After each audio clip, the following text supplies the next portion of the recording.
muraho neza. Ese namwe mujya mugira amatsiko ku byamamare byo mu Rwanda cyangwa se abahanzi nyarwanda kubijyanye n'imitungo bafite cyangwa se kubijyanye n'agafaranga baba bibitseho? Tubabona kenshi babayeho mu buzima buhenze, imodoka nziza, gusohokera ahantu hahenze n'ibindi bintu byinshi bishobora kugaragaza ko umuntu afite amafaranga. Ariko se koko amafaranga batwereka barayafite cyangwa se ubuzima bayeho bungana n'amafaranga bafite? Murakaza neza kuri channel yacu, nkubwira nti kanda subscribe kugira ngo ujye ubona ibiganiro byinshi bigiye bitandukanye bizajya binyura kuri iyi channel yacu ya Gain Focus Rwanda. Ntibibagirwe gukanda like ndetse ukande n'inzogera kugira ngo ujye uwa mbere mu kubona amakuru yacu cyangwa se ibiganiro byacu bigiye bitandukanye bizajya binyura hano umunsi ku munsi.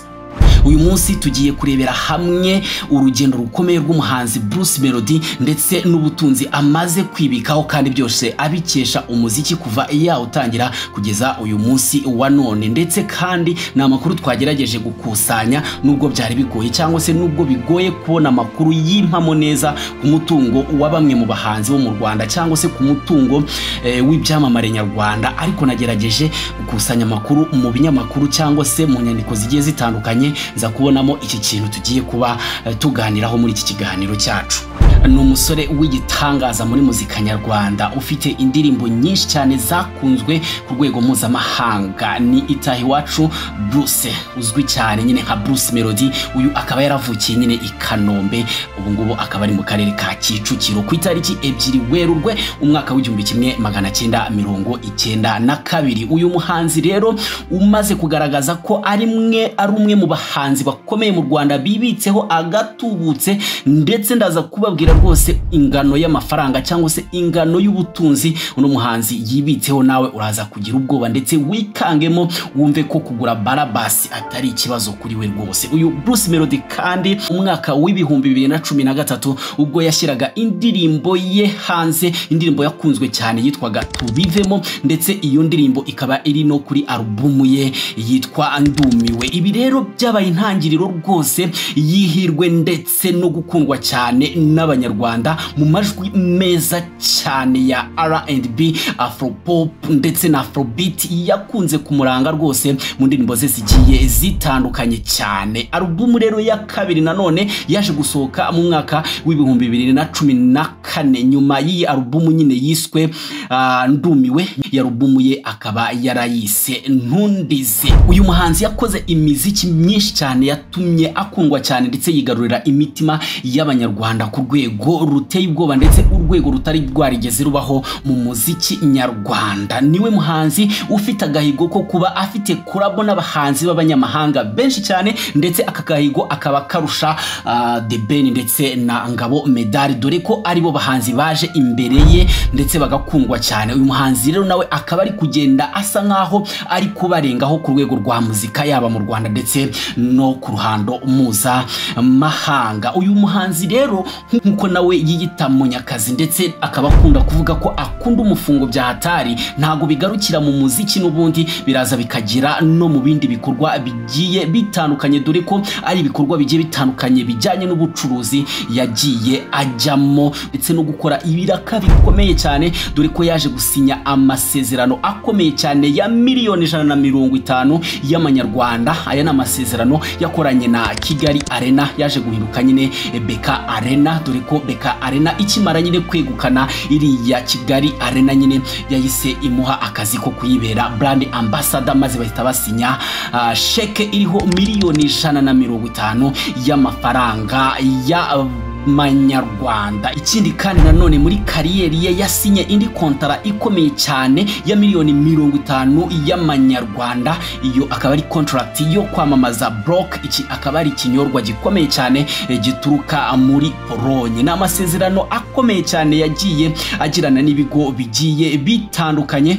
dore ko uyu muhanzi ibi byose ari byo byatumye uyu munsi abarirwa mu bahanzi nyarwanda bafite akayabo. Nivuga akayabo umve ko ari amafaranga menshi cyane, ntago ari izo kontara gusa kuko afite n'izindi contract nyinshi yagiye akuramo amafaranga y'akayabo, ndetse n'ibikorwa bigiye bitandukanye yagiye ajyamo bijyanye n'ubucuruzi agashoramo amafaranga ye, kandi na business zikamuhira. Ibi byose bikaba biri kugenda bimushyira ku mwanya wa mbere mu bahanzi nyarwanda bafite agatubutse.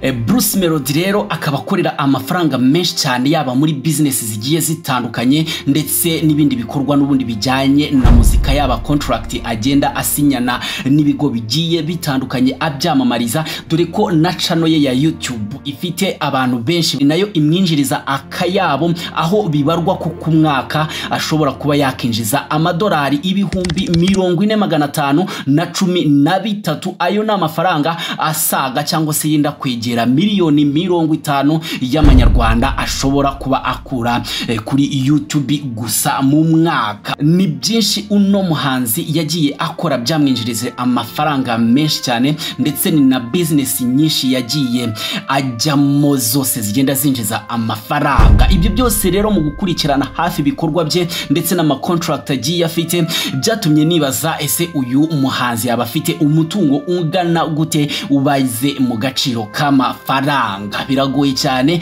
ariko nagerageje kucukumbura, njya kuri Google, njya mu binyamakuru bigiye bitandukanye, njya mu nyandiko zigiye zitandukanye kugira ngo ndebe nibura niba hari ikintu gishobora kunyereka ahantu haba handitse umutungo wa Bruce Melody. Amakuru rero naje kukusanya nkageraho nifashishije zimwe mu mbuga zigiye zitandukanye nka People AI, KT Press ndetse na Stat ndetse na Celebrity Edge Week. Ibyo byose byamfashije kugenda nkusanya amakuru, maze biza kurangira nguye ku makuru avuga ku mutungo uyu muhanzi Bruce Melody yaba yibitseho. Rero aya makuru menshi nagiye nkusanya yaje kungaragariza ko uyu muhanzi Bruce Melody afite umutungo ubarirwa muri miliyoni 18 z'amadolari y'abanyamerika. Aya ni amafaranga menshi cyane, ni amafaranga menshi cyane asaga miliyari 19 hafi 20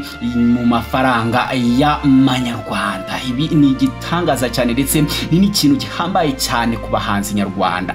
Ayo ni amakuru nagerageje gukusanya kuri izo mbuga zigiye zitandukanye ndetse no mu nyandiko zigiye zitandukanye, ariko bidakuye ko nawe ushobora gukora ubushakashatsi bwawe kugira ngo ubashe kuba wenda wamenya utese wenda uno muhanzi Bruce Melody yibitseho akayabo kangana gute. Iyi ni imibare igereranywa ku mutungo we, ntago ari exact number, ariyo mpamvu nkubwira nti ibi birashoboka cyangwa se ntibishoboka. Gusa amakuru ahari hanze nuko uyu muhanzi afite umutungo wose ubarirwa muri miliyoni 18 z'amadolari y'abanyamerika. Ikindi cyo nashakaga kubabwira kugira ngo nubona Bruce Melody, nubona n'abandi bahanzi nyarwanda bari mu buzima buhenze bagena mu mamodoka ahenze, utazajya ugira amatsiko menshi yo kumenya ese amafaranga bakoresha bayakura he. Ibikorwa birivugira, ndetse kandi ntatinze cyane kuri iki kintu, dore ko nubundi imitungo ya bamwe mu bahanzi nyarwanda igoye cyane kuyimenya.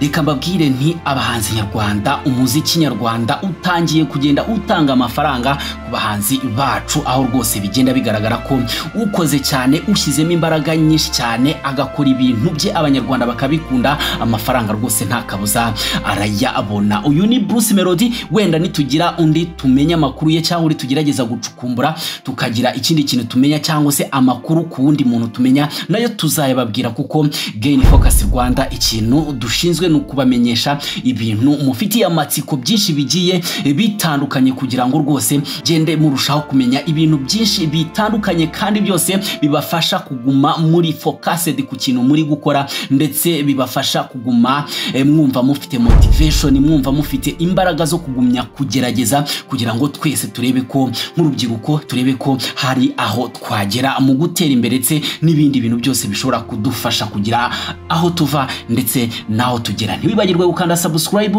like, share ndetse na comment. Ikintu cyose wumva twazavugaho kuri content y'ubutaha ushobora kutubwira muri comment, maze tukagitegura tukazaza tukugezaho bimwe muri ibyo nyine twakusanyije kuri icyo kintu wadusabye kuvugaho. Ciao ciao, mugire ibihe byiza.